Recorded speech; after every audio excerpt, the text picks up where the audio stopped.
Yaman. Salaman.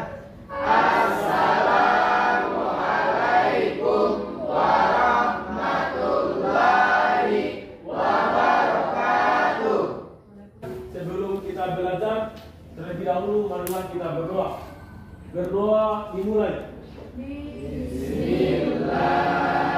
Silakan dibuka Qurannya. Alif Lam Mim. Satu nusa, satu bangsa, satu bahasa kita. Ada yang tidak masuk ke kelas? Hadir semua, Bu. Ada semua. Alhamdulillah. Kalau menari, begini tangannya, ya, begini tangannya, di atas begini, menara begini. Jadi ini tujuan pembelajarannya, yaitu peserta didik Anda dapat menjelaskan tentang faktor pendorong persatuan dan kesatuan bangsa dalam negara kesatuan Republik Indonesia. Nah, sekarang tentunya ini model yang kita gunakan adalah cooperative learning dengan menggunakan metode seperti biasa. Kalau ini model seperti ini adalah diskusi dan juga tanya jawab, merupakan gambaran peristiwa yang paling bersejarah bagi bangsa Indonesia adalah di mana Soekarno membacakan teks proklamasi. Sebenarnya ini pertanyaannya apa yang kalian pikirkan setelah melihat gambar ini? Kemerdekaan. Ya, Kemerdekaan. kemerdekaan. Oke, bagus. Gotong royong. Ya. Gotong royong ini kan dia ini kegiatan sosial masyarakat, tetapi kebanyakan ini terjadi di pedesaan, tetapi perkotaan sudah mulai memudar. Tetapi kalau di bagian pedesaan itu kegiatan ini masih kelihatan kental. Jadi bagaimana solusinya agar gotong royong ini tetap terlaksana terus meskipun di perkotaan? Terima kasih. Ada yang bisa menjawab? Menurut pendapat kalian? Ada? Ya, silakan ya, bisa. Jadi jawaban yang bisa saya berikan kepada Muhammad Idrus Badawi bahwa solusinya kita untuk mengatasi memudahnya sifat gotong royong di perkotaan yaitu dengan memperkuat tali silaturahmi atau kekeluargaan. Dan kurangnya kesadaran masyarakat adanya gotong royong di lingkungan sekitar kita.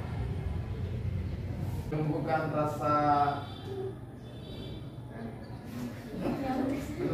peduli terhadap lingkungan sekitar.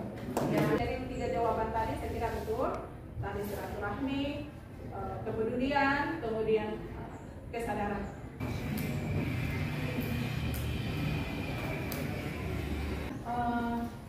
Buat berupa ringkasan kaitannya dengan tayangan ini, ya, baru dipresentasikan. Sudah ada di LK yang saya bagikan tadi, ya.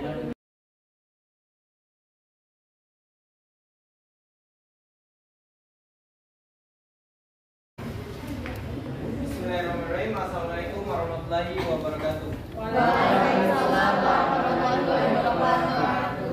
Selamat pagi dan terima kasih atas kesempatan yang telah diberikan kepada kelompok kami.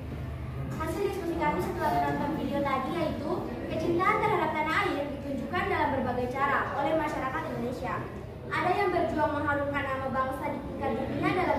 Silakan kelompok 1. Menurut kelompok 2, apa saja sikap-sikap pelajar yang mencerminkan sikap semangat cinta tanah air dan bangga menjadi bagian dari Indonesia? Apa pendapat kalian tentang pemudi milenial yang sekarang sangat dikagumi oleh terutama para K-pop? Dari cuplikan tadi, di bagian manakah sehingga kelompok 2 menganggap bahwa nilai nasionalismenya adalah semangat cinta tanah air dan bangga menjadi bagian dari Indonesia? Jawaban dari pertanyaan kelompok 1. Untuk mewujudkan ketentraman dan ketertiban, kita sebagai pelajar tidak boleh melakukan tawuran antar pelajar. Silakan.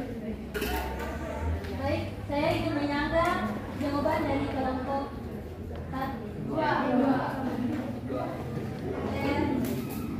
Bagaimana di sini pertanyaannya tahu sikap-sikap yang mencerminkan sikap semangat cinta tanah air. Tapi bagaimana dengan para siswa yang menganggap remeh upacara bendera? Kita akan Oke. Nah, baik. Kan memang realita yang ada di lapangan itu memang banyak siswa yang malah tidak peduli sama yang namanya upacara. Nah, dari situ kita bisa menarik kesimpulan bahwa belum semua siswa yang ada di Indonesia, bahkan yang sering kita lihat, mempunyai sebuah kesadaran bahwa sebenarnya upacara bendera itu sakral. Pertanyaan dari kelompok 3 yaitu apa pendapat kami tentang pemudi milenial sekarang yang sangat mengagumkan Korea, terutama para K-popers. Nah, yang apa walaupun kalau kita hanya yang namanya fans atau menggemarinya, bukan kita sampai harus mengikuti semua hal yang mereka lakukan. Kita harus tetap mencintai tanah air kita. Kita harus tetap mencintai tanah air kita supaya kita tidak lupa jati diri kita itu sebenarnya siapa. Tidak apa-apa menyukai, tapi jangan melupakan siapa kita. Oke, terima kasih. Ini kami kelompok 3 kurang setuju dengan jawaban dari kelompok 2. Karena menurut realitanya saya lihat sekarang bagi para PMK itu bukan hanya mengagumi, tetapi mulai mengikuti dari cara pakaiannya, cara bicaranya. Nah, pertama, yang mengikuti gaya bahasanya. Kan kita juga diminta oleh Islam. Kita diminta untuk menuntut ilmu setinggi-tingginya, mempelajari hal-hal baru dan banyak halnya. Nah, bahasa Korea merupakan salah satu bahasa yang ada di dunia yang bisa kita pelajari untuk menambah pengetahuan kita nantinya. Nah, itu bisa menambah pengetahuan kita nantinya dan menambah skill bahasa kita, bukan hanya tentang bahasa ibu kita, tetapi bahasa lain yang ada di dunia. Nah, yang kedua, gaya berpakaian. Selama gaya berpakaian yang masih menaati norma dan menutup aurat, menurut kami itu tidak apa-apa. Walaupun dia mengikuti gaya Korea, selama dia mengikuti norma, yaitu masih menutup auratnya, tidak yang membuka auratnya, menurut kami itu masih tidak apa-apa. Tetapi yang salah memang kecuali yang membuka auratnya dengan mengikuti ke-Korea-Koreaan. Nah, itu memang salah menurut kami. Pertanyaan dari kelompok 4. Yes, walaupun dia berada di negara Malaysia tadi dan melihat salah satu penjual yang menggunakan bendera merah putih sebagai alas jualan dan sebagai bentuk rasa cintanya kepada Indonesia, dia adalah menukarkan sarung yang baru dia beli dengan bendera merah putih. Kita akan membacakan tanggapan dari kelompok kami mengenai tayangan tadi. Pertanyaan kepada kelompok 3. Bagaimana sikap kalian jika menemukan atau mendapatkan orang tua melecehkan bendera merah putih? Apakah kalian akan marah kepada orang tua tersebut? Pertanyaan kami, dulu pernah ada video viral tentang seorang anak yang memanjat yang bendera demi mengibarkan bendera merah putih, serta pemerintah memberikan hadiah kepada anak tersebut. Pertanyaannya, mengapa bendera merah putih tidak boleh menyentuh anak? Terima kasih. Apakah kami akan marah kepada orang tua tersebut? Jawabannya itu pasti kami akan marah, tapi bentuk marahnya kita tidak ditunjukkan dengan wajah yang seram dan memaki orang tua tersebut.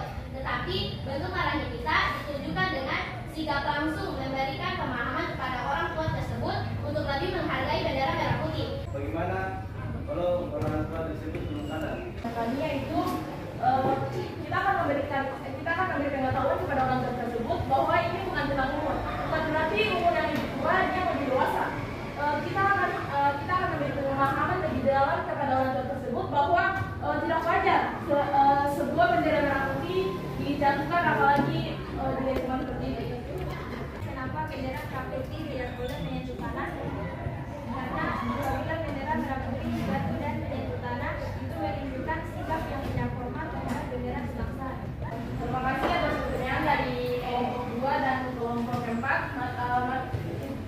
Kami cukup diskusikan kali ini dan kami berlanjut untuk hidayah. Tiga faktor pendorong persatuan dan kesatuan bangsa yang lain. Nah, ini. 3 faktor pendorong